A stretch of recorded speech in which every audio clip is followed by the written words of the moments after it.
Okay, so our next performer tonight has brought her wonderful stories of needlemen and time-travelling guinea pigs to such festivals as Shore, the Secret Garden Festival and the Monday Echo. She is a brilliant children's and YA novelist, and her third novel in the Prim series, Prim Perfect, is out this summer. Ladies and gentlemen, Deirdre Sullivan.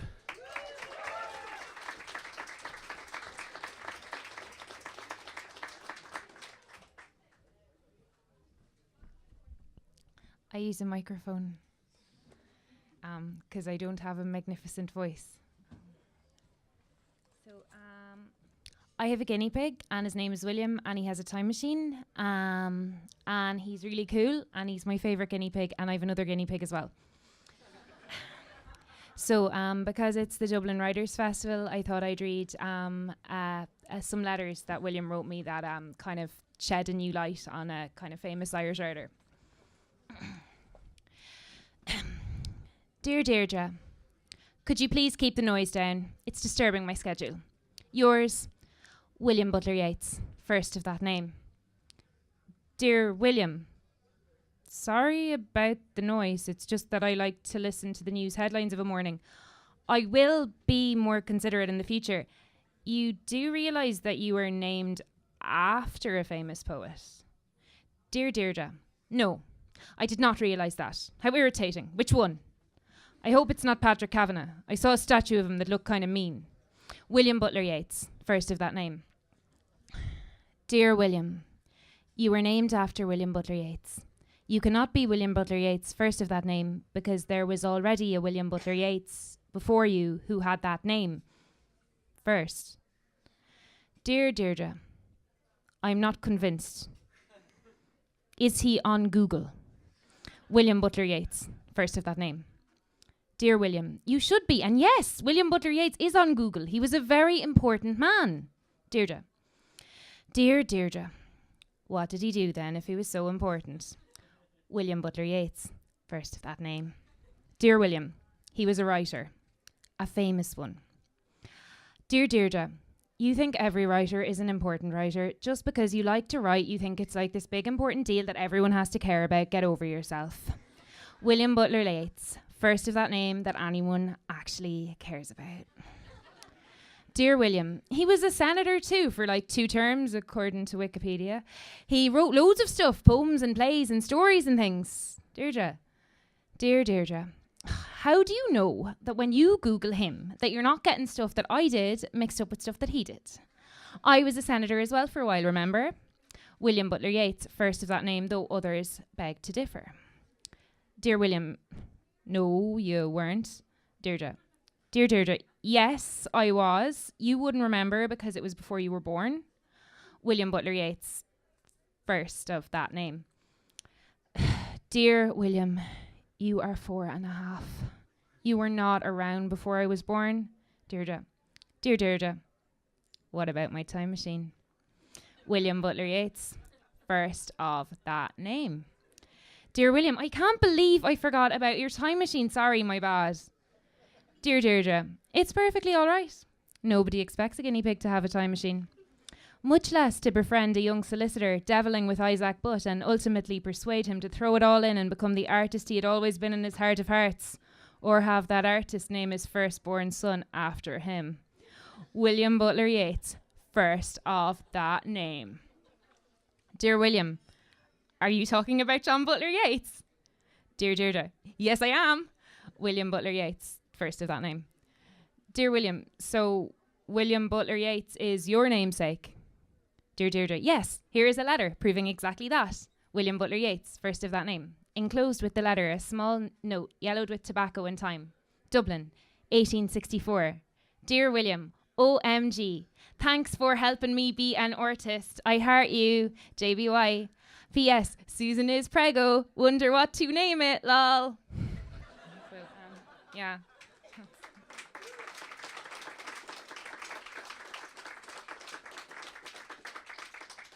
So I'm going to read you some facts about my guinea pig, William. Now, okay. 1. William once ran for office. His whole bit was that he was more patriotic than the other candidates because he is tricolour. After about 3 days of canvassing, he forgot about the election and spent voting day complaining about a bath he was once given. 2. In a former life, William claims to have been a notable courtesan who scandalised 16th century Venice. Opulent and wealthy, this courtesan was also a guinea pig and also called William. William the courtesan died in 1658 of a surfeit of magnificence. 3. William had a fling with Ted Hughes in the 50s. He doesn't like to talk about it unless he's in his cups, but when he's in his cups, he won't shut up about it. He's all Ted this, Ted that. Take a shot if you've ever fondled a bearded genius who became laureate after John Betjeman. No one can take a shot but me, ha! 4. William once carved a wonderful bride for himself by nibbling carefully at a head of cabbage. Petunia the cabbage guinea was as kind and warm-hearted as she was miraculous. Sadly, her becoming sentient was swiftly followed by her becoming eaten. Petunia led a brief life filled with unimaginable agonies. William still thinks of her sometimes in the spring, when fresh, green things burst through the earth with vigour and life. Precious, blessed life surrounds us in abundance. This makes him hungry for further delicious wives, but he has yet to replace Petunia. 5. In a former life, William served as chief astronomer to the Queen of Spain, with whom he had a torrid affair, spiced with occult dealings and forbidden practices. This astronomer, who cut a popular, though somewhat controversial figure at court, was also a guinea pig, also called William. 6. William once posed as Oliver St. John Gogarty for a whole month, in order to keep tabs on an attractive head of lettuce that was growing in the garden nearby the Mirtello Tower, in which the gregarious poet lived. Gogarty was rooming with Joyce at the time, and the switch with William so disconcerted the genius that he fled the tower in a temper. This prank also explains why, in the opening chapters of the very first draft of Ulysses, Buck Mulligan is sometimes a guinea pig and sometimes a man. 7. William once got a part-time job as a toupee for a notable political figure. He can't say which one because he signed a confidentiality agreement. He does drop the occasional hint though, and his anecdotes about the goings-on behind the scenes in Dáil Éireann are somewhat diverting if a little exaggerated. So I'm going to read you another one now. It's like about my other guinea pig, or like it's mostly about William, but it's about when I got my other guinea pig Theo, who's just not William. William is spending most of his days pretending to be a very small lion. Be careful or I'll savage you, he warns Theo. Theo just says, squeak, squeak, squeak. Theo is not a very interesting guinea pig, but his presence has made William feel very insecure, which is why his whole pretending to be a lion thing has come into play. The reason I know William feels insecure is because he has been trying to fit into his skinny jeans again, and also because I read his diary. I found it hidden under his food bowl. His food bowl is the big one, but he keeps trying to eat out of Theo's small ceramic one, and I think it is a way for him to assert dominance, as opposed to the more traditional methods of seeing whose head goes up the highest and making deep chuttering sounds. William is bigger than Theo, and even though he wants to be the boss, he is not a bully. Here are some of the more revealing passages.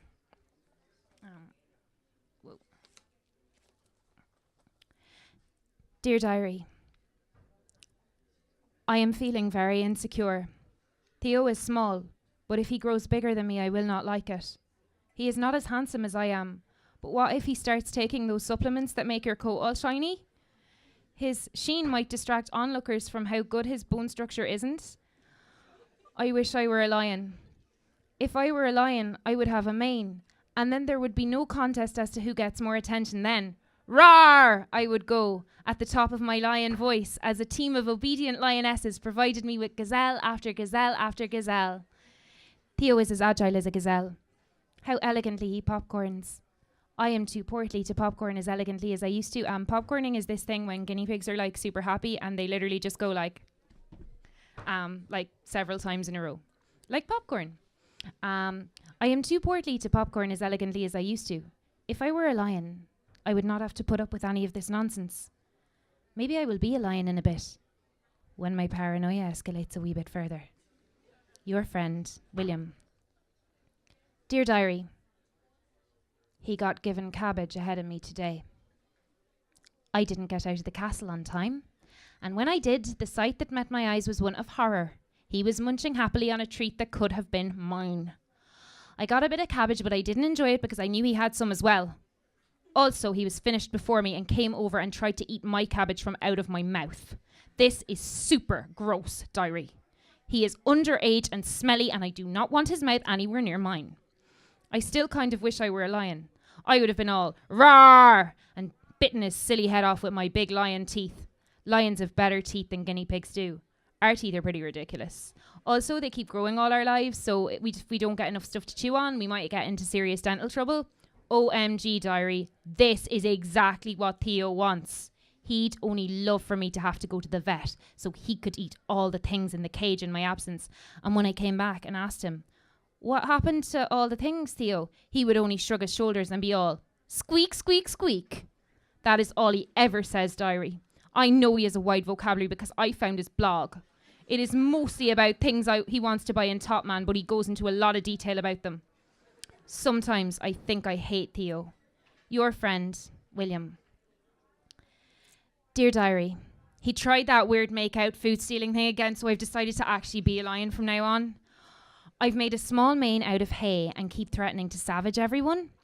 I will never savage you though, Diary. I need you to keep me sane. Theo's blog today was all about skinny jeans. I have a pair, Diary, but I can't fit into them. My rump is too resplendent.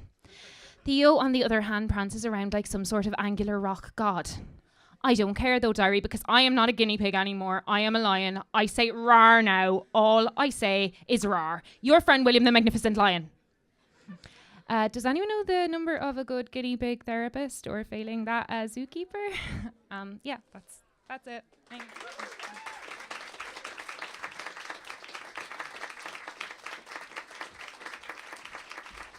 Ladies and gentlemen, Deirdre Sullivan.